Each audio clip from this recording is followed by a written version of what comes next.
네, 여러분 반갑습니다.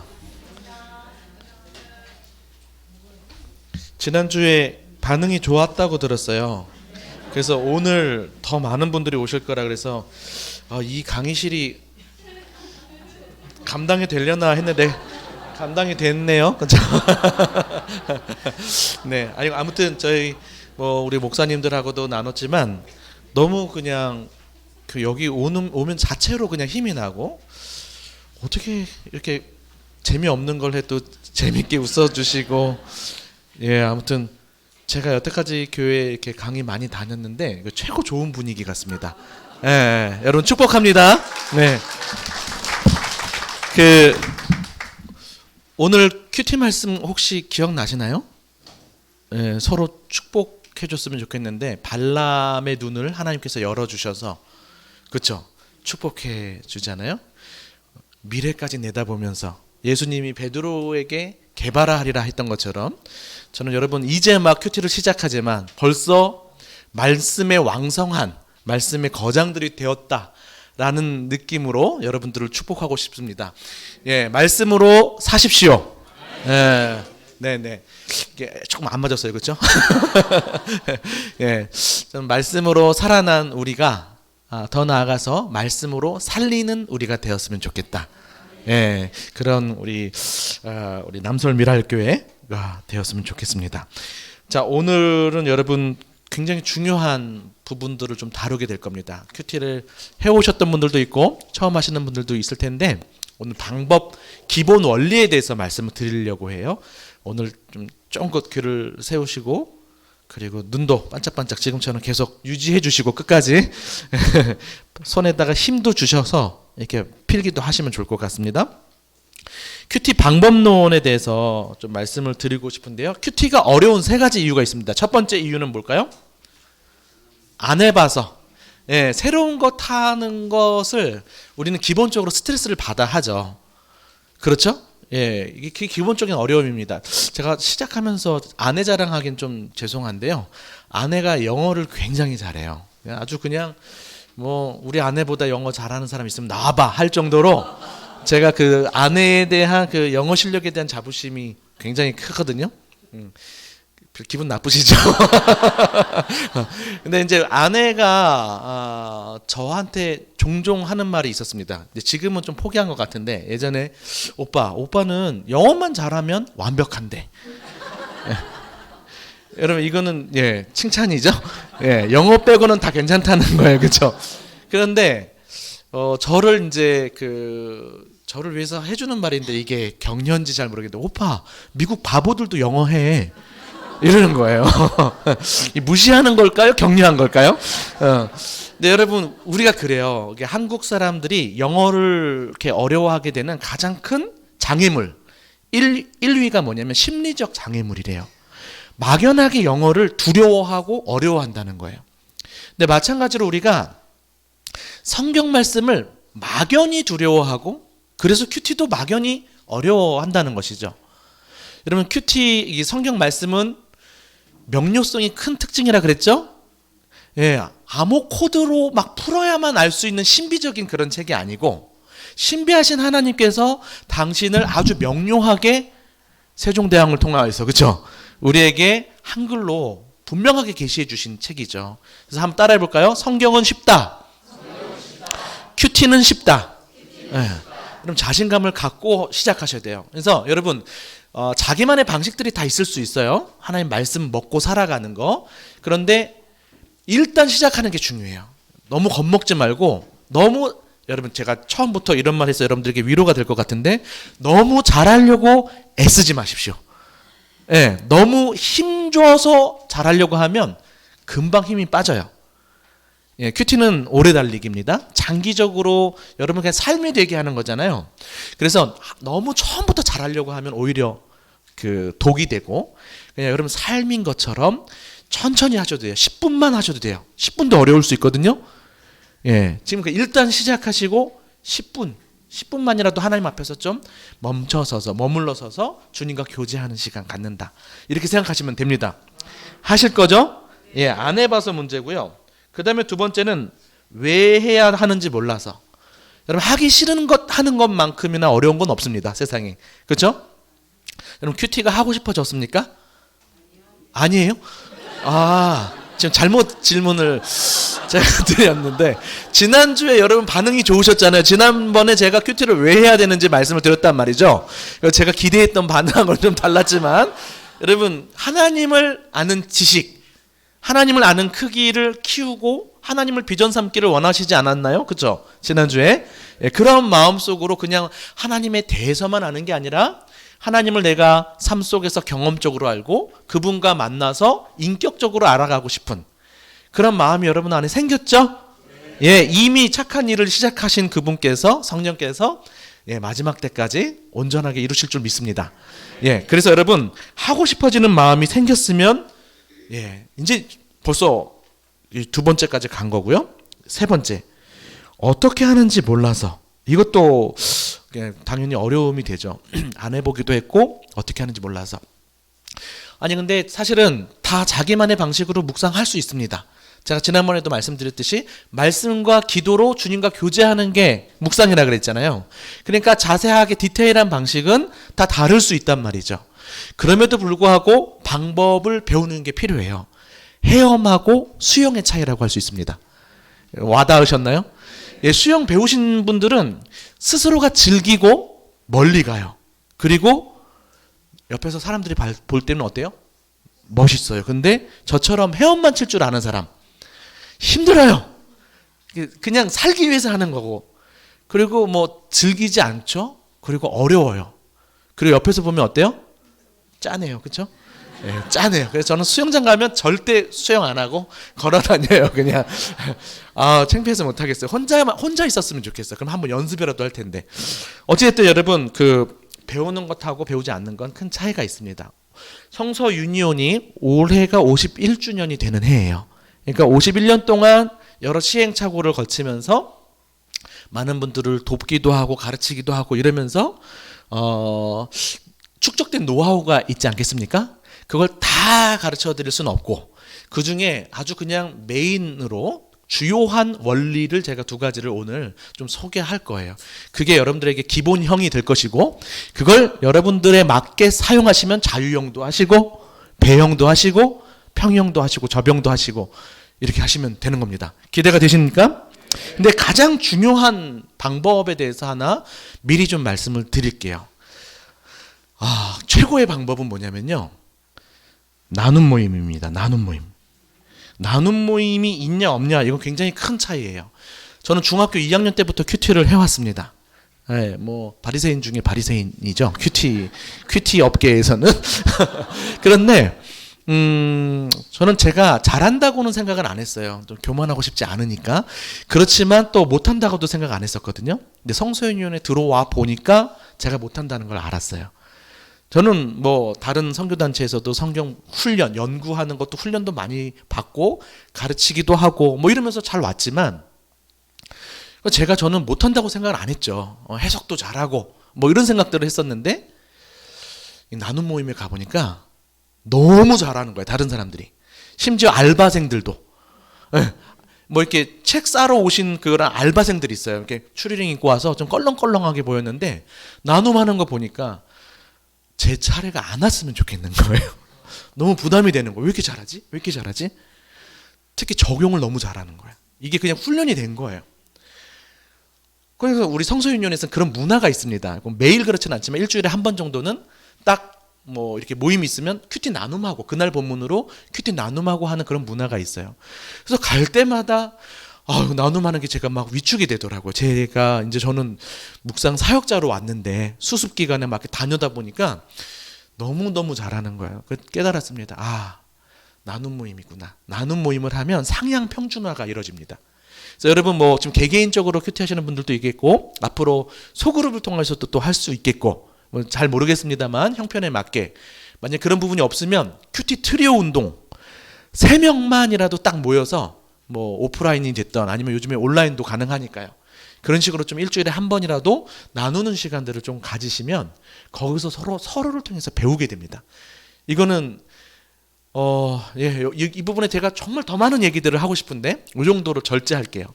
제가 뭐 자랑은 아니고 지금 뭐 아무튼 7년 정도 성소유년 사역을 하면서 수많은 교회들을 다 다니고 또 갔던 교회 또 가는 교회들도 많고 그러는데 여러분들께 비교하려고 하는 게 아니고요. 근데 이렇게 계속 동기부여만 하러 가야 되는 교회들도 있고요. 예.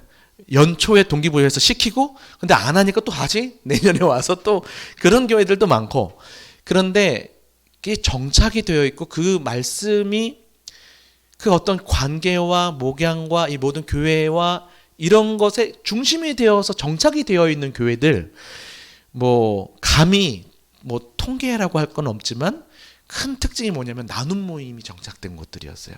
그게 저는 꽤 오래 걸릴 줄 알았는데 어떤 교회들은 그냥 1년 만에 정착이 되더라고요. 그래서 여러분 어떻게든 좀 나눔 모임을 좀 가지시면 좋을 것 같아요. 서로 통해서 배웁니다. 네. 아내 자랑 또 해야 될까요? 여러분 지금 좋아하시는 것 같아서 한 번만 더. 아내가 저를 너무 사랑해서 제 건강이 지금 제가 좀 부었어요. 아내가 요즘에 아파서 저 좀 못 챙겨주는데 예전에는 매끼 돌솥밥으로 또 기분 나쁘시죠 지금. 그리고 모든 반찬이 유기농이야. 더 기분 나쁘게 해드릴게요. 반찬마다 사오는 유기농 가게가 달라요. 아 정말 싫어하십니다. 그래서 정말 그 아내가 저를 극진히 제 몸을 정말 이렇게 건강하게 잘. 근데 지금 아무튼 뭐 아내가 좀 이렇게 좀 쓰러졌어요. 작년에 좀 그런 일들이 있어가지고 이제 제가 막 돌솥밥도 하고 뭐 이렇게 하다가 지금 이제 포기하고 그냥 저희 부모님이 해주시고 계십니다만 어찌됐든 근데 그렇게 건강에 민감하고 뭐 이랬던 아내가 혼자 먹을 때는 그것도 유기농이긴 한데 고구마 말랭이 있죠. 그걸로 한 끼를 때우더라고요. 근데 내가 이해가 안 갔어요. 여러분 제가 무슨 이야기를 하려고 하는지 좀 감이 잡히실지 모르겠는데 여러분 여기 어르신들 많으신데요. 특히 자매님들께 제가 여쭤보고 싶은데요. 혼자 먹을 때 더 잘 드세요? 아니면 같이 먹을 때 잘 드세요? 네, 이 중에 꼭 한 명 있을 수도 있어요. 혼자 먹을 때 더 잘 드시는 분. 근데 어찌됐든 그래요. 이게 나눔 모임을 하잖아요. 그러면 적어도 그날 본문만큼은 우리가 조금 더 신경 써서 하게 되고요. 그러다 보면 더 묵상의 맛을 자기 스스로가 느끼게 돼. 그리고 서로의 그런 나눔들을 통하여서 훨씬 더 풍성한 말씀 식탁의 교제를 누릴 수 있는 것이죠. 특히 여러분 큐티는 꾸준히 하는 게 제일 관건인데 꾸준히 하면 잘하게 되겠죠. 근데 우리가 꾸준히 잘 못해요. 사실은 우리가 연약하니까. 그런데 그래갖고 이제 좀 오래 쉬다 보면 다시 시작하기도 겁나고 그러거든요. 근데 나눔 모임을 하잖아요. 그러면 적어도 하루는 해요. 그렇죠? 그러면 오래 쉬지가 않아. 그러니까 그때 또 자극이 되고 그러면서 천천히라도 계속 하게 되고 예, 오래 안 쉴 수 있게 되는 겁니다. 그래서 제가 오늘 방법론을 소개하기에 앞서서 가장 먼저 강조하고 싶은 거 뭐 오늘 강의도 좋을 겁니다.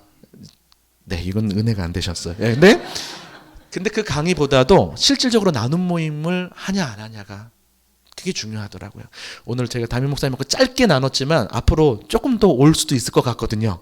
예, 그래서 더 많이 여러분 도울 수 있는 기회가 있으면 좋겠는데 그때까지 여러분 괜찮으니까 일단 시작을 좀 하셨으면 좋겠다. 예, 그 마음 꼭 드리고요. 해봐야 어디가 간지러운지 알게 되고 그러면서 조금씩 더 여러분들 이렇게 너무 제가 말씀드린 저도 너무 한꺼번에 여러분 많은 부담 드리지 않고 조금씩 다져갈 수 있도록 그렇게 돕겠습니다. 예, 그러면 큐티 뭐 순서가 있는데 여러분 뭐 안 외우셔도 되는데요. 준비하고 기도하고 성경 읽고 묵상하고 적용하고 기도하고 삶과 나눔 이렇게 되어 있습니다. 예, 크게 보시면 기도로 시작하고 마치고요. 그 다음에 방법은 여기 읽기, 묵상, 적용 요게 이제 주된 3단계의 방법입니다. 그리고 이 준비와 삶과 나눔은 이제 삶과 관련된 영역이겠죠. 그래서 큐티는 요만큼의 과정이 아니고 삶의 과정으로서 여러분들이 인식을 해주시면 좋을 것 같아요. 외우지 말라 그랬는데 여러분 아마 외워지셨을 수도 있습니다. 한번 볼까요? 준비하기 다음에 외우셨네. 기도하기 다음에 성경을 읽고 나면 뭐하죠? 묵상하고 나면 벌써 다 외우셨어. 그 다음에 기도를 마치고 박수를 한번 쳐볼까요? 서로? 네, 서로를 위해서 자기 뇌를 위해서도 오랜만에 수고했는데 네. 격려를 많이 해주십시오. 아, 여러분 대단하십니다. 이렇게 잘 외우실 줄 몰라요. 예, 큐티 순서는 이렇게 좀 돼 있어요. 근데 제가 오늘은 이거 하나하나 설명할 것들이 있지만 이렇게 가면 너무 좀 여러분 부담이 되실 것 같고, 오늘은 제가 짧고 굵게 이 묵상과 적용 이 중심으로, 그래서 여러분 바로 큐티를 시작할 수 있도록 하는 이 부분에 대해서 여러분들께 말씀을 드리려고 해요. 뭐 씨 뿌리는 비유를 볼까요? 자, 좋은 땅에 있다는 것이 나왔는데, 여러분 씨 뿌리는 밭의 비유에 네 가지 밭이 나오죠. 하나는 뭐가 있어요? 예, 길가는 새가 와서 먹죠. 예. 그리고 돌밭, 다 뭐예요? 길가는 영적인 장애물, 그렇죠? 악한 자가 와서 빼갔죠. 그럼 돌밭은 뭐냐면 환난과 핍박, 외적인 장애물.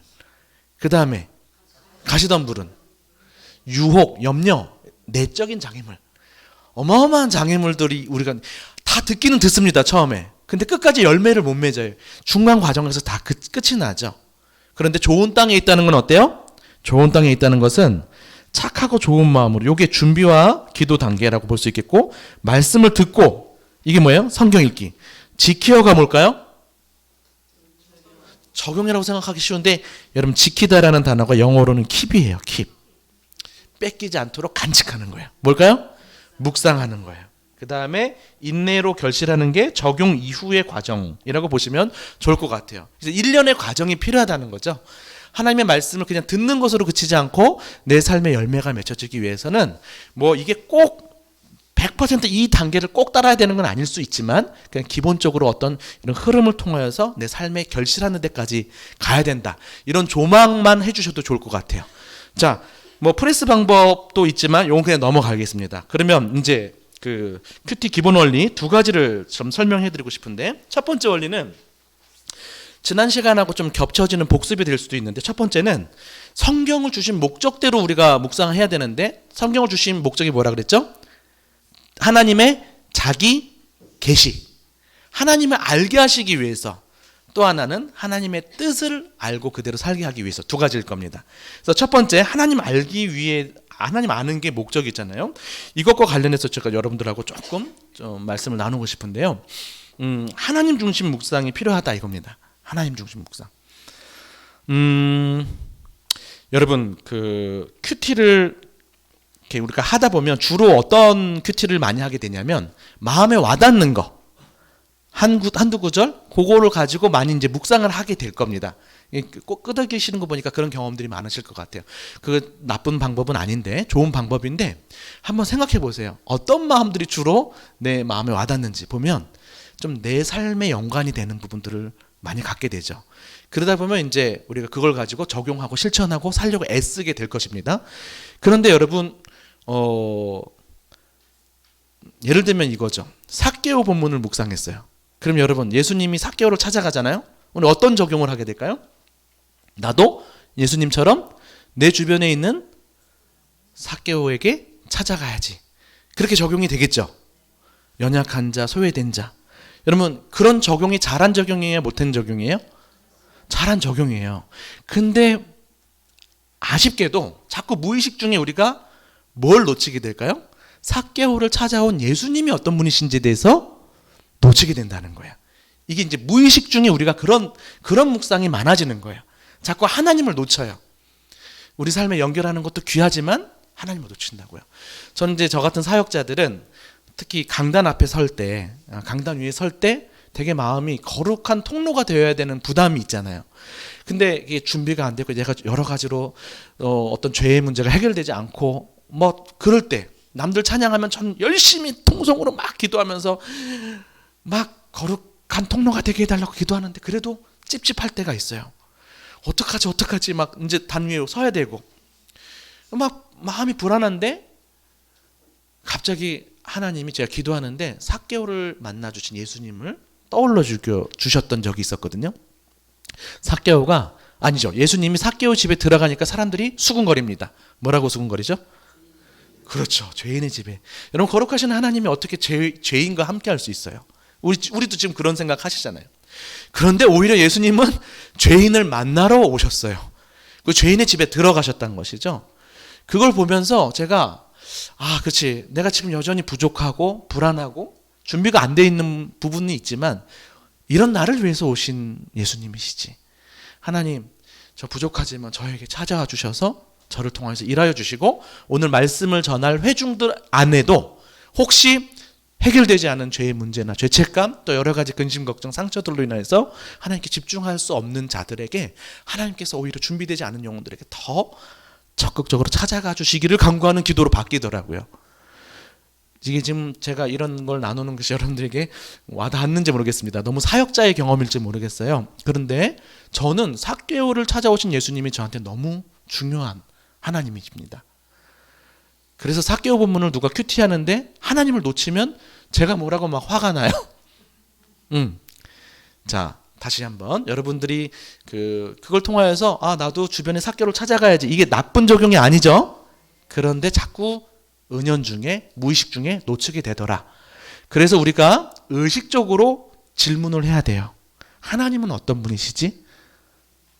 하나님께서 우리에게 성경을 주신 목적이 하나님을 알게 하시려는 건데 우리는 하나님을 아는 데에서 별로 관심을 못 갖게 된다라는 거죠. 그냥 우리 습관적인 묵상의 방식이. 근데 여러분, 본문에 따라서는 하나님이 어떤 분이신지 안 나타나는 본문들도 있어요. 그럼 넘어가시면 돼. 그럼에도 불구하고 우리가 먼저 질문해야 될 게 뭐라고요? 하나님이 어떤 분이신지를 의식적으로 물어보고 묵상하셔야 된다는 거예요. 그게 굉장히 중요합니다. 예. 하나님 중심적 묵상은 어떤 묵상하고 대조가 되는 표현일까요? 그렇죠. 여러분 너무 잘하시네요. 나 중심적. 이 말은 우리가 자꾸 내가 중심이 돼서 하나님의 성경 말씀을 나한테 필요한 말씀으로 끌어오려고 하는 묵상을 하기가 또 쉽다는 거거든요. 나의 어떤 시급한 문제에서 하나님께서 어떤 해결책을 주시기를. 이게 아니라 가운데에 누가 있어야 돼요? 하나님이 계셔야 돼요. 하나님의 말씀. 그리고 이 작은 내가 하나님의 뜻과 전반적인 그 하나님의 운영과 섭리와 그 하나님 나라 이야기 방향에 내가 맞춰주는 묵상. 이게 하나님 중심 묵상이에요. 그래서 여러분, 자칫 잘못하면 큐티가 자기 욕망의 도구가 될 수도 있거든요. 이게 무슨 말인지 알겠죠? 예. 그런 것처럼 우리가 나 중심이 아니라 하나님을 알고 또 하나님의 뜻을 아는 묵상에 집중해서 그 뜻에 내가 맞춰지는 삶이 되도록 하는 것을 목적으로 묵상하시면 좋겠다.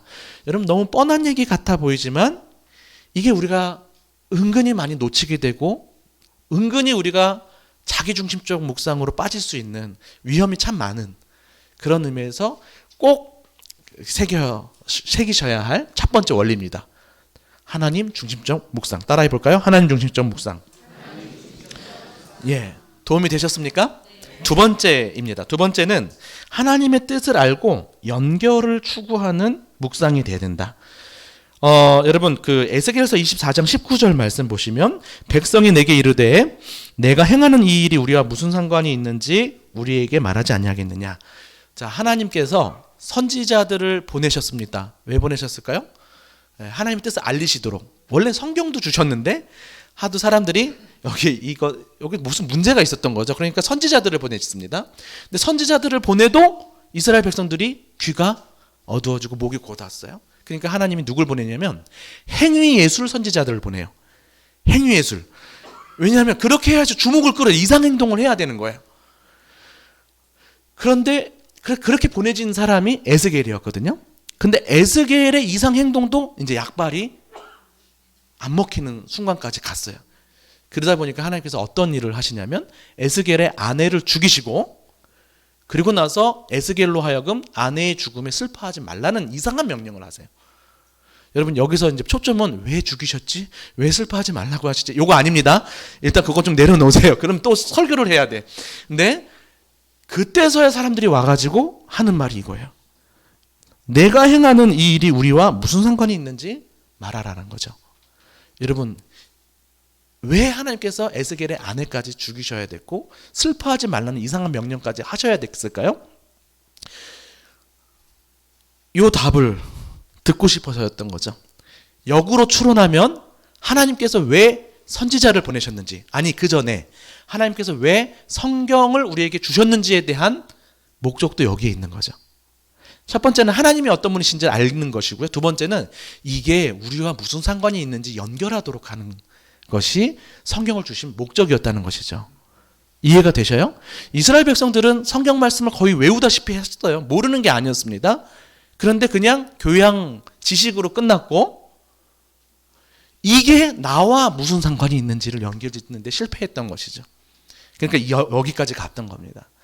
아까 우리 삶에 연결하는 것도 잘한다고 말씀을 드리긴 했는데 사실 우리 큐티 하셨던 분들은 좀 공감이 될 텐데 말씀을 이렇게 깨닫고 그러니까 지적 유의에 머무르는 사람들도 많아요. 묵상하면서 저도 너무 즐거웠던 게 와 이런 말씀도 있었어? 아 이게 이런 뜻이었네? 그 기쁨과 즐거움이 너무 크거든요. 거기서 그냥 만족하게 되는 거예요. 이걸 가지고 나와 무슨 상관이 있을까를 연결해서 하나라도 작은 것 하나라도 이 하늘의 언어를 땅을 살아가는 내 삶의 언어가 되게 하는 작은 것 하나라도 말씀대로 내가 살고자 하는 일에 굉장히 게을렀더라고요. 그래서 이 둘 다 우리한테는 중요한 문제예요. 큐티하면서 성경 공부하듯이 그냥 깨닫는 것으로 만족하시면 안 되고요. 성경 연구도 사실 실천을 목적으로 하죠. 그런데 어쨌든 이 두 가지가 중요합니다. 하나님이 어떤 분이신지 잘 주목하는 거. 두 번째는 어떻게든 내 삶에 무슨 상관이 있는지 연결짓는 거. 요 두 가지를 여러분들이 꼭 붙드셨으면 좋겠습니다. 네. 여기서 말하는 연결은 꼭 실천은 아닐 수 있어요. 이건 이제 제가 이따가 조금 더 보완 설명을 해드리겠는데 두 가지예요. 하나님 중심적 묵상, 내 삶에 연결시키는 묵상.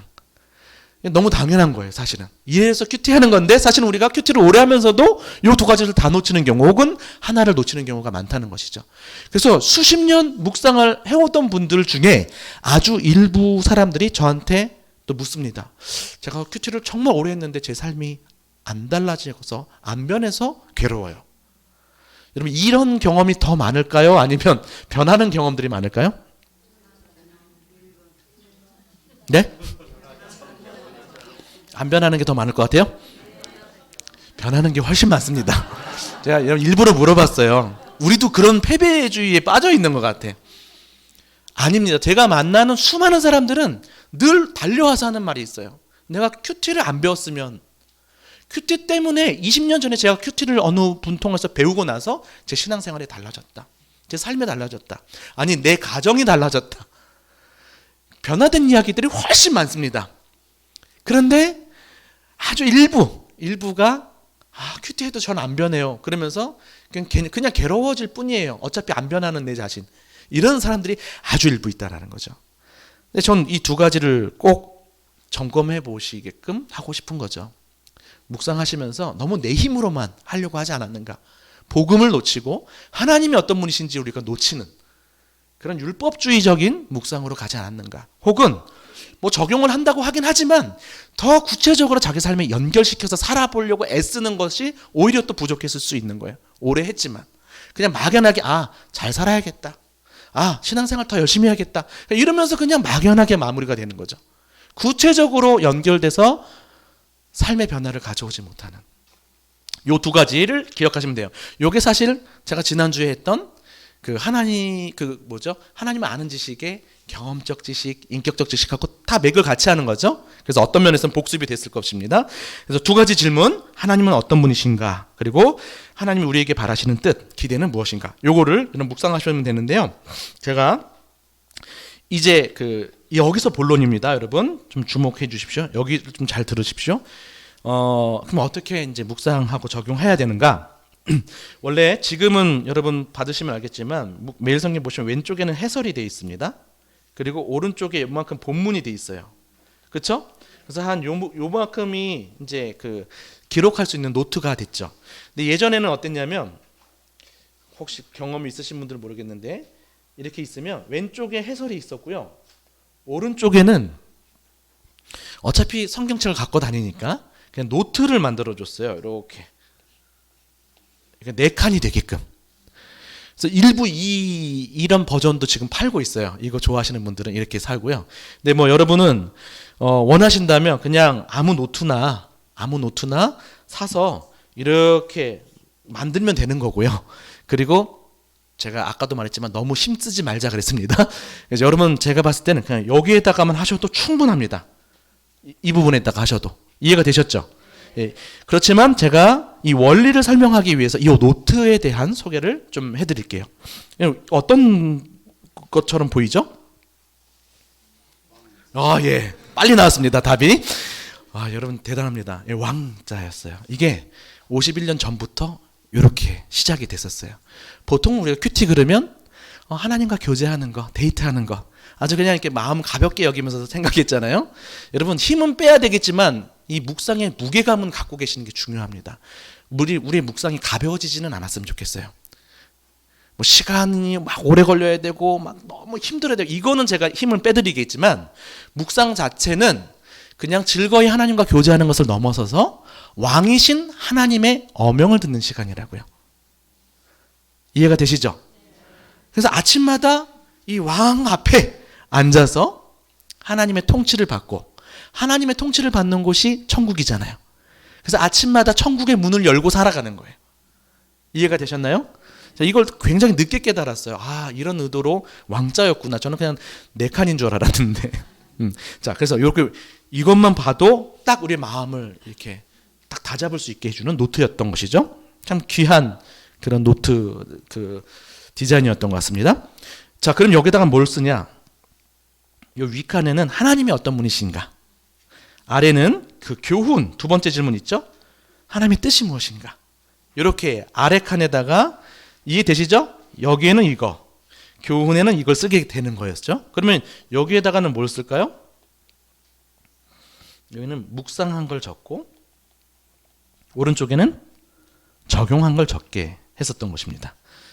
네, 이해되시죠? 여기도? 자, 한번 여기다 묵상, 여기다가 적용 이렇게 되는 거예요. 자, 그러면 하나님이 어떤 분이신가? 여러분 여기에다가 여러분 어떻게 찾을 수 있을까요? 자, 여러분 매일 성경의 앞부분에 보시면 다 설명이 나와요. 예를 들면 이런 게 있습니다. 하나님이 하신 말씀이나 하나님께서 행하신 일, 그리고 등장인물들의 고백, 그리고 묘사된 하나님의 성품, 그리고 보이진 않지만 하나님의 그 보이지 않는 손이 있어요. 그걸 뭐라 그러죠? 섭리. 이런 부분들이 다 하나님이 어떤 분이신지를 나타내 주잖아요.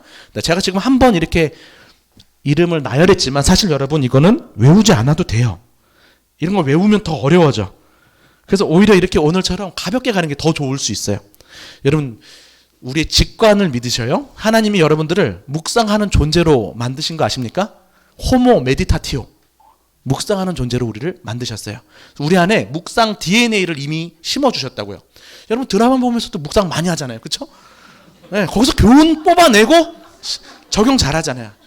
그리고 여러분 뭐 지난주에 어떤 권사님이 나한테 했던 말 그 말 갖고 한참 묵상하죠. 네? 그래갖고 막 괴로워하고 막 이런 건 악성 묵상이라 그래요. 네? 그러니까 어떤 것을 묵상하냐 대상이 중요한 거예요. 하나님의 말씀을 묵상하는 것이 얼마나 귀합니까? 그렇죠? 그걸 우리 생각에 가득하게 하는 거. 근데 이걸 이미 우리에게 묵상하는 방법에 대해서는 다 주셨단 말이죠. 그래서 여러분 뭐 예전 그 시험 보실 때 국어 시험 보실 때 기억나실지 모르겠지만 다음 중 이 본문에 대한 제목은 무엇인가? 그러면 여러분 뭐 중간 단계가 필요한가요? 1번, 2번, 3번, 4번 중에 그냥 오늘 지문 보고 제목 찾을 수 있죠. 그게 직관인 거예요. 그러니까 지금도 여러분 가르치기 위해서 뭐 이런 것들을 표현했지만 사실은 이거 그냥 한번 읽어보시면 되는 거고 여러분 딱 보시면 이건 하나님이 어떤 분이신지에 관한 것이구나. 여러분 직관적으로 다 할 수 있다고요. 믿으세요. 큐티는 어렵다? 쉽다. 예, 이걸 꼭 갖고 계셔야 돼요. 자, 그러면 이 뭐 제가 이렇게 말씀을 드린 거지만 몇 가지 쓰면 좋을까요? 한 가지만 쓰셔도 되고 뭐 마음에 와닿는 거 뭐 두세 가지 써도 되고 다 해도 되고 아니면 전체를 통틀어서 그냥 하나 써도 되고 여러분 마음대로예요. 예, 여러분 마음대로. 그냥 여러분들이 그냥 느껴지시는 대로 쓰시면 되는 거예요. 자, 그러면 교훈은 어떻게 찾을 수 있을까요? 교훈도 제가 한번 설명을 드릴게요. 그냥 어떻게 찾으면 좋은가? 교훈은 하나님이 해주신 약속도 붙들어야 할 교훈이에요. 붙들고 살라는. 그 다음에 명령, 그 다음에 경고와 책망, 이거 딱 근데 사실 여러분 이거 보면 다 아는 거예요. 그렇죠?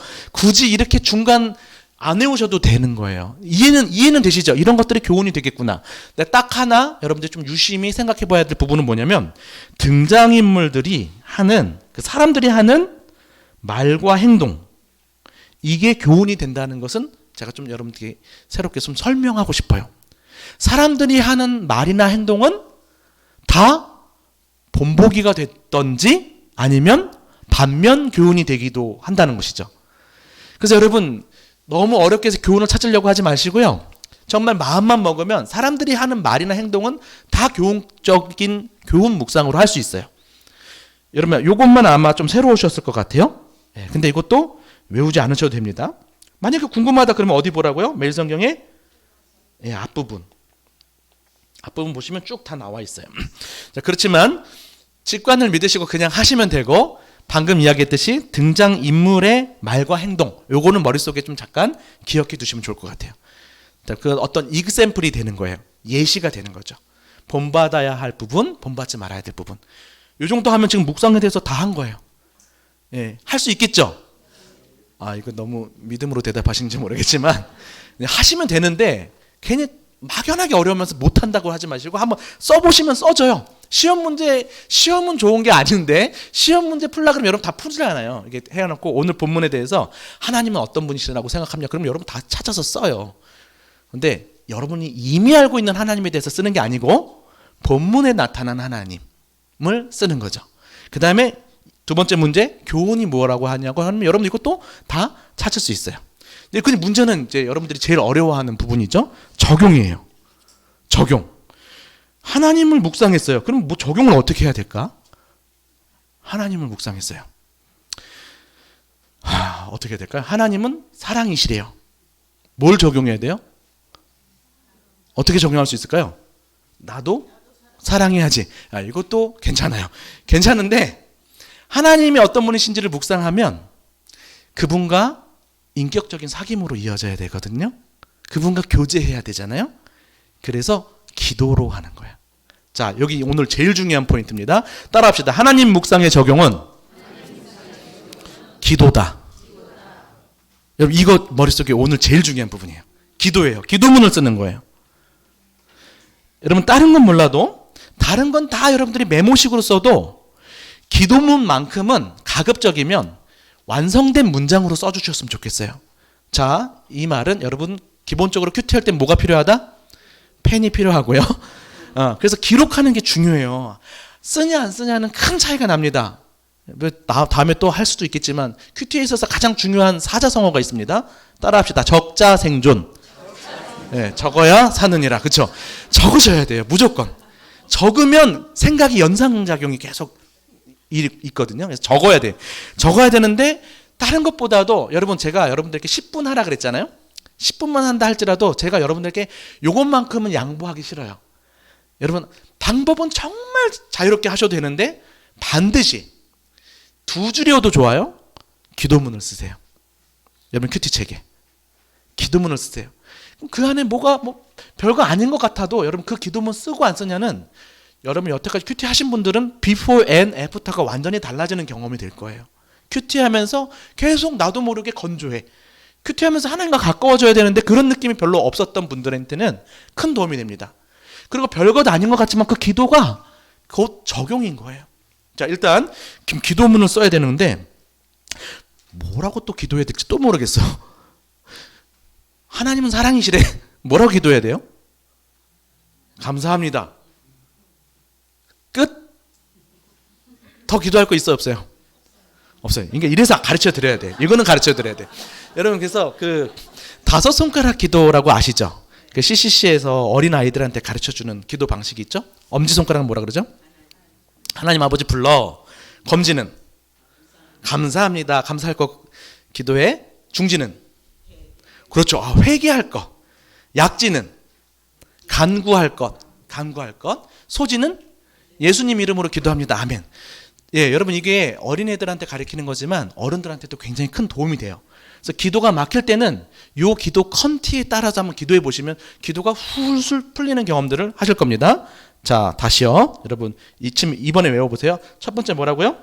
하나님 아버지. 두 번째, 감사.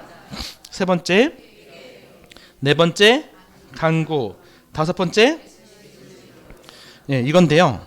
자, 요걸 그냥 기본으로 하시고, 요건 늘 하니까 이건 빼고, 여러분 기도에도 결단이 들어가실 수 있거든요. 요것만 넣으시면 돼요. 그리고 아이들한테는 기도를 누구한테 해야 되는지를 가르치기 위해서 하나님 아버지라고 불러라고 하지만, 사실 기도에 있어서 굉장히 중요한 요소가 뭐냐면 고백입니다. 고백이에요. 여러분, 부모님들이 많으실 텐데 자녀들이 뭐라고 이야기할 때 가장 행복했는지를 떠올려 보세요. 내일이 어버이날이네요. 엄마 이거 해주셔서 감사해요. 그래서 기분 좋죠. 행복하죠. 그리고 솔직하게 자기 잘못을 뉘우치면서 이런 일들을 했어요. 그렇게 얘기해 줄 때 어때요? 기특하죠. 근데 여러분, 엄마는 저한테 이런 분이에요 라는 고백을 혹시 들어보신 적이 있으실지 모르겠습니다. 제 얘기를 하면 너무 또 삼파극이 될까 봐 절제하고. 근데 사실 저는 지금 굉장히 귀티나게 생겼잖아요. 그렇죠? 굉장히 잘 이렇게 큰 사람처럼 보이지만 저는 나보다 어렵게 살아온 사람이 있어? 이렇게 또 이야기할 만큼 고난의 삶에 대한 자부심이 있어요. 그래서 뭐 다 얘기할 수는 없는데, 아무튼 중고등학교 때 훨씬 특히 그때가 참 많이 힘들었어요. 경제적으로나 아니면 이제 뭐 아버지 술 문제 뭐 등등 여러 가지가 있어서, 뭐 어머니가 6개월 동안 집 도망가시기도 하시고, 왜냐면 빚쟁이들이 쫓아오니까 사채업체들 쫓아와가지고 뭐 저기 청부살인, 뭐 우리 아버지한테 협박하는 거, 형사들 와서 빨간 택지 이런 경험 있으신 분들 있으세요? 없죠. 뭐 여러분, 제가 여기 상처가 있습니다. 식칼에 빈 상처인데 싸우다가 다친 건 아니고, 저희 어머니가 아버지 정신 차리게 하려고 자살하려고 하는 거 막다가, 여기 애들 없죠. 예. 뭐 여러분, 중고등학교 시절에 제가 이랬어요. 예. 아무튼 그래서 우리 부모님이 항상 저한테 죄책감, 미안함이 좀 있었던 것 같아요. 그래서 되게 엄하게 자랐었는데 중학교 1학년 때까지 많이 맞았습니다. 그런데 중학교 2학년 이후로는 그렇게 혼을 많이 내시던 어머니가 한 번도 저한테 혼을 안 냈어요.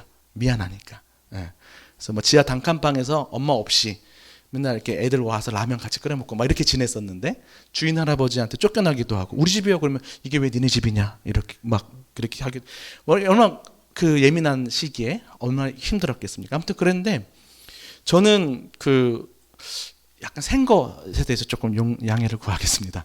근데 저는 제가 군대 가기 전에 저는 어머니한테 굉장히 좀 진짜로 그렇게 어려운 상황이었지만, 전 진짜 이 세상에서 가장 존경하는 사람 아직도 우리 어머님이에요. 왜 그러냐면 기도하는 분이셔서.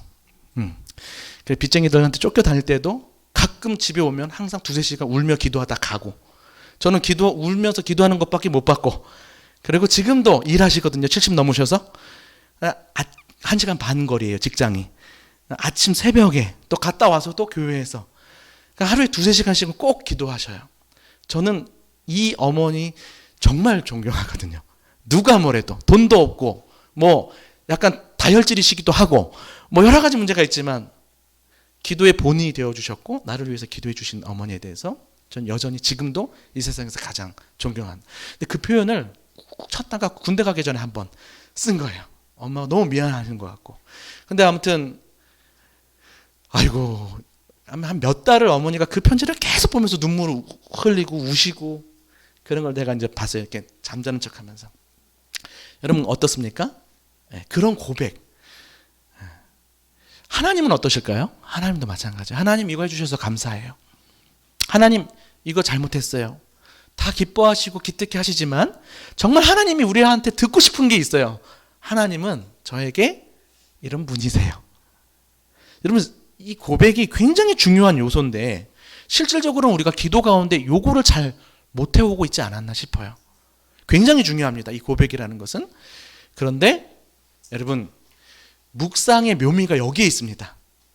내가 본문을 묵상하면서 발견했던, 새롭게 깨달았던, 아니면 이미 알았던 것지만 다시 확인하게 되는 하나님에 대해서 내 입술로 고백해 드릴 수 있게 되는 거. 이게 말씀에서 길러진 기도의 핵심이에요. 여러분, 그런 기도 해보고 싶지 않으십니까? 묵상하시고 아까 하나님이 어떤 분이신지 발견한 걸 그대로 여러분들이 고백해 드리면 되는 거예요. 자, 다시 한번 그럼 외워볼게요. 이건 이제 안 보고. 첫 번째 뭐라고요? 고백. 두 번째 감사. 세 번째 회개. 네 번째 간구. 마지막 결단. 이렇게 하면 뭘 기도해야 될지 그냥 나와요. 한 번 더 생각하는 거죠. 하나님 사랑이시래.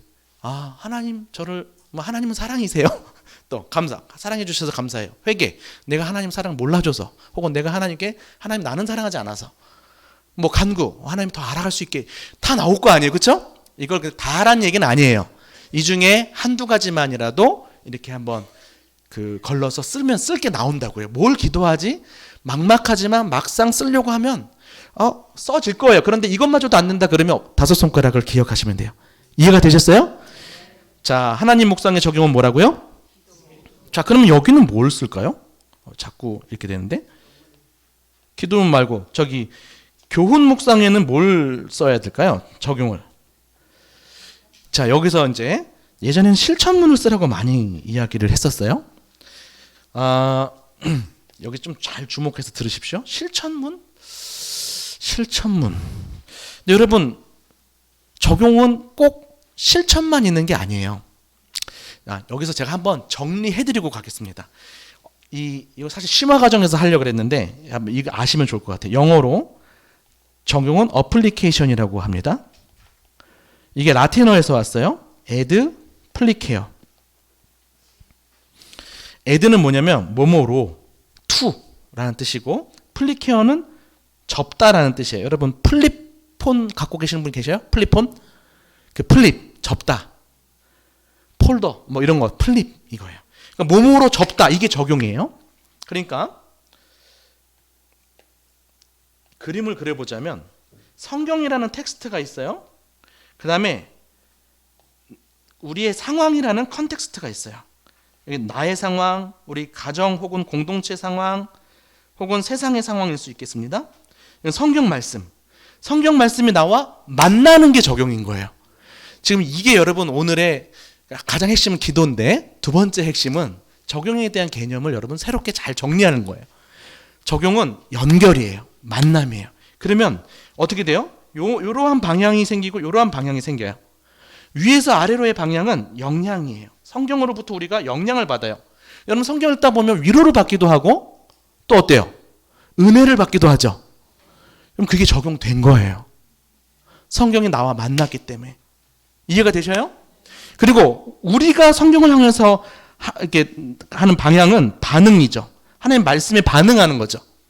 결국은 우리는 이 두 가지, 영향을 받고 반응을 하면서 우리 삶이 변화되는 겁니다. 이게 디모데후서 3장 16절 17절의 의미예요.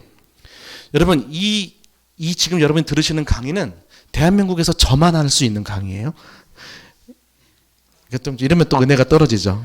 왜냐하면 저한테 기회가 있었어요. 이렇게 적용에 대해서 많이 어려워하니까 우리 김현철 총무가, 우리 목사님이 연구해서 좀 발표하시오 그래가지고 지원도 받고 하면서 봤더니 적용에 대한 책이 그렇게 없어요. 한국에. 해석에 대한 책은 엄청나게 많은데 많이 고민하고 주신 하나님의 지혜예요. 어플리케이션, 접는 거예요. 위아래의 방향을 통하여서 영향을 받기도 하고 우리가 반응하기도 하면서 우리가 삶이 변하는 거죠. 그래서 여러분 연결이 적용이에요. 이 중에 실천이 있을 수 있겠지만 실천만 적용은 아닌 거예요. 여러분 생각해 보십시오. 여러분들이 묵상을 하다 보면 큐티 해보신 분들은 아시겠지만 매번 실천적인 것들을 적용을 찾아낼 수 있는 게 아니거든요. 일주일에 이틀 되나? 그 정도 되는 것 같아요. 솔직하게. 근데 이걸 적용을 안 하면 내가 큐티를 못한 것 같고, 나눔 모임에 가면 내가 적용한 이야기를 나눌 수가 없으니까 위축이 되는 거예요. 그래서 자꾸 이 적용에 대해서 부담만 많이 갖고 있는 거죠. 체크리스트 막 해가지고 무슨 자기 개발하는 것처럼. 근데 그렇지 않아요. 이런 적용에 대한 강박을 좀 버리실 필요가 있습니다. 적용해야 되지만 그 적용이라는 것은 연결이에요. 아까 에스겔서 말씀처럼 이게 나와 무슨 상관이 있는가? 연결시키는 게 적용이고 그 중에 일부가 실천일 수는 있습니다. 하지만 실천 자체가 적용의 전부는 아니다. 이걸 아셔야 돼요. 그래서 예전에 하도 이런 문제가 많으니까 성서윤리원에서 이렇게 얘기했어요. 적용에는 두 종류가 있습니다. 하나는 내면적 적용이 있고 두 번째는 외면적 적용이 있습니다. 네, 내면적 적용은 우리의 생각과 마음이 바뀌는 겁니다. 이것도 내면적 적용입니다. 외면적 적용은 우리의 삶이 바뀌는 거다. 여러분 디모데후서 3장 16절 모든 성경은 하나님의 감동으로 된 것으로 교훈과 책망과 바르게 함과 의로 교육하기에 유익하니 그 다음에 중요하다 그랬죠. 이는 하나님의 사람으로 온전하게 하며 모든 선한 일을 행할 능력을 갖추게 하려 함이라. 여러분 이게 뭐예요? 하나님의 사람으로 온전케 하는 게 이 내면적 적용이에요. 빙의 변화 혹은 존재의 변화라고 할 수 있어요. 밑에는 두잉의 변화 또 삶의 변화라고 할 수 있어요. 내면적, 외면적. 이런 것만 알려줘도 그때 적용에 대해서 너무 이렇게 실천으로 이렇게 강박감을 갖고 있었던 분들에게 많은 도움이 됐던 것 같아요. 여러분들도 조금 더 적용을 생각했던 범위가 넓혀졌나요? 자, 그럼 여러분 내면적 적용이 중요할까요? 외면적 적용이 중요할까요? 그렇죠. 우리 정치적이신 분들은 둘 다 좋다. 이게 그냥 제일 무난한 답인데 제가 의도한 건 내면적인 거예요. 여러분 하루에 두 가지씩 외면적 적용을 했어요. 일주일 동안 몇 개가 바뀌어요? 14개. 근데 외면적 적용을 하나도 못했어. 그렇지만 사람이 바뀌었어요. 그럼 몇 가지가 바뀌는 거예요? 수만 가지가 바뀌는 거죠. 이해가 되시나요? 그래서 여러분 지금 너무 이렇게 부담 갖지 마시고 여러분들이 묵상하면서 하나님을 새롭게 깨달아가고 하나님의 뜻을 깨달아가고 이해해가고 이 모든 과정이 여러분의 사고를 변화시키고 여러분의 마음을 변화시키는 그러한 내면적 적용의 과정이 될 거예요. 그래서 때로는 묵상 자체가 적용이 되기도 하는 겁니다. 이해가 되세요? 꾸준히 하고 같이 하기만 하면 여러분 계속해서 말씀 안에서 자라갈 수 있어요. 자, 그래서 아까 실천문이 아니라 다짐문으로 바뀌자 이런 얘기들을 했었거든요. 근데 여기서 또 끝이 아니에요. 자, 다짐문 뭐 이렇게 맨날 바뀌어야 돼? 뭐 맨날 이렇게 미래가 달라져야 됩니까? 하나님 말씀을 묵상하다 보면요, 여러분 오늘 말씀을 묵상하는데 이걸 통해서 내가 뭘 바꿔야지 이렇게만 적용이 되는 게 아니에요. 말씀을 묵상하는데 갑자기 과거의 어떤 경험이 떠오를 수 있어요. 이게 뭐예요? 말씀의 세계와 내 삶이 만나는 거죠. 이게 적용이에요. 이해가 되세요? 뭐 광풍을 만났어요. 지금의 광풍을 생각할 수도 있겠지만 내가 광풍을 만났던 어떤 생각이 떠오를 수 있죠. 그게 연결인 거예요. 그래서 그걸 통해서 과거가 재해석되기도 하고 감사하기도 하고 다시 한번 반성과 회개가 일어나기도 하고 그럴 수 있잖아요. 그래서 여러분 적용은 본문의 성경의 이야기와 나의 이야기가 만나는 거다. 이렇게 이해하시면 훨씬 좋습니다. 그럼 나눔 모임은 어떤 거예요? 나눔 모임 가잖아요? 그러면 꼭 내가 뭔가 바뀐 이야기 그것도 좋죠. 근데 그것만 하지 않아도 이 말씀을 묵상하다 보니까 예전에 있었던 저의 이러한 경험이 떠오릅니다. 그러면서 말씀의 이야기와 말씀에 연결된 나의 이야기를 같이 나누는 게 나눔인 거예요. 그래서 나눔은 이야기 잔치예요. 말씀 이야기, 나의 이야기. 그냥 나의 이야기가 아니라 말씀에 연결된. 이해가 되셔요? 이러니까 여러분 조금 더 이제 더 커진 거예요. 적용에 대해서. 지금까지 지금 잘 따라오고 계시나요? 이럴 때 생장점이 터지는 것 같아요. 어성경에서 많이 하는 거. 생장점이 터지는 것 같은 느낌 오셨나요? 네, 제가 강요하고 있습니다. 그래서 저는 여기에다가 이거 쓰지 말고 일기문을 쓰십시오라고 이야기를 좀 해드려요. 그러면 묵상에 대해서 다 정리가 되는 거예요. 하나님이 어떤 분이신지를 찾고 기도로 연결되는 거죠. 그 다음에 교훈이 무엇인지를 찾고 그 다음에 어디로 연결해요? 자, 일기문 쓰자 그러니까 또 오늘 내가 뭐 했는지를 적으라는 게 아니에요. 일기문 쓸 때 여러분 어때요? 초등학교 때는 내가 언제 어디서 방학 숙제할 때는 그렇게 하지만 여러분 조금만 지금 일기 안 쓰시죠? 그래서 아마 기억이 가물가물하실 텐데 여러분 그렇게 막 청소년 시절 되고 일기 쓸 때 주로 어떤 그 일기를 많이 쓰시냐면 자기 성찰을 많이 해요. 자기 성찰, 그렇죠? 그리고 뭐 좋은 글이나 그림 있으면 또 써보기도 하고 자유롭게 하잖아요. 그렇게 하듯이 자유롭게 하자는 거예요. 자, 정리. 적용은 뭐라고요? 연결이다. 연결이기 때문에 자, 이건 묵상은 발견이고요. 하나님이 어떤 분이신지 발견하고 교훈이 무엇인지를 발견한 것이라면 적용은 연결인 거예요. 연결이 되기 위해서 하나님을 묵상했으면 하나님께 말을 거십시오. 그래서 기도문을 쓰는 거예요. 교훈을 묵상했으면 누구한테 말을 걸어요? 나에게 말을 걸라는 거예요. 그래서 현철아 이렇게 쓰면 너무 낯간지럽잖아요. 그러니까 그냥 편안하게. 그래서 여러분 이게 제가 봤을 때 한 8, 90% 이것만 이해하셔도 묵상의 원리, 하나님 중심적인 원리, 연결을 지향하는 묵상 이 두 가지를 다 포함하면서 거의 다라고 할 수 있어요. 여러분 큐티책에 기도문 하나, 일기문 하나만 있어도 저는 100점 드리고 싶어요. 네. 근데 여러분 이거 너무 어려워할 수 있기 때문에 저는 이제 조금씩 시작하자고요. 여러분 이건 안 해도 돼요. 뭐 어렵죠? 뭐 하나님 갖고 기도로 가고 교훈 갖고 일기문으로 가고 이렇게 엄밀하게 나누기도 좀 어려울 뿐더러 좀 어렵게 느껴질 수 있잖아요. 제가 이랬다 저랬다 해서 좀 죄송해요. 근데 잘 따라오셨죠? 이 원리만 알면 여러분 그냥 이렇게 기도문 하나 일기문 하나 그러니까 깨달은 거 그냥 적는 거예요. 혹은 나와 연관되는 거 적고 그 다음 기도문 쓰시면 되는데 그것만저도 어렵다. 그럼 사실은 기도문만 쓰셔도 된다. 요거 안 하고 이 얘기를 좀 하고 싶어서 하나 좀 설명을 드립니다. 왜 그런 얘기를 하냐면 일단 여러분 너무 헷갈리실까봐 그러기도 한 거고 방금은 제가 여러분들 이 개념을 알기 위해서 개념을 이해하기 위해서 제가 여러분들께 말씀을 드렸지만 제가 예전에 성경 연구를 집중적으로 하는 그런 단체에서 있었다 그랬죠. 그래서 PBS 그 PBS의 적용에 대한 판이에요. 여기 보면 여기까지가 이제 기본적으로 당시의 배경하고 오늘날의 배경 좀 연결 짓고 핵심 메시지를 뽑아서 이걸 나한테 적용하는 요거를 이제 기본적으로 하지만 이 밑에 더 디테일한 적용의 틀이 있어요. 새롭게 깨달은 것, 감사하고 찬양할 것, 회개할 것, 기도할 것, 실행할 것. 여러분 이거 다 뭐예요? 5손가락. 자, 여러분 왜 제가 기도를 강조하냐면 지난번에도 말씀드렸듯이 우리가 말씀 묵상하면 말씀만 90% 생각하는 것 같아서 교제하기 위해서는 기도해야 된다라고 얘기를 했고요. 그리고 말씀 묵상의 주체가 누가 돼야 된다고요? 하나님이 되셔야 된다고. 그런데 기도가 왜 중요하냐? 하나님께 나아가는 가장 중요한 적용이어서도 그렇고 방금 살펴봤듯이 기도의 그 5 요소들을 생각해 보니까 사실 다 이거에 기본적으로 적용의 요소랑 똑같다라는 거예요. 그러니까 아까 제가 이거 없어도 된다고까지 얘기한 거예요. 이제 결론을 좀 맺겠습니다. 그럼 여러분 뭐 어떻게 쓰셔야 되냐? 칸은 요 정도밖에 없는데. 그럼 이렇게 하는 거예요. 여기에다가 1. 하나님은 어떤 분이신가? 여러분들이 한번 적어보시는 거예요. 그 다음에 2. 교훈은 무엇인가? 한번 적어보는 거예요. 자, 제가 이후에 아마 내년이 될지 하반기가 될지 모르겠지만 이후엔 또 다른 방식들을 많이 가르쳐 드릴 거예요. 근데 지금 첫 시작하는 단계에서 제가 여러분들께 이 정도 요구하고 싶어요. 그 다음에 뭐 하면 돼요? 기도문을 쓰면 되는 거잖아요.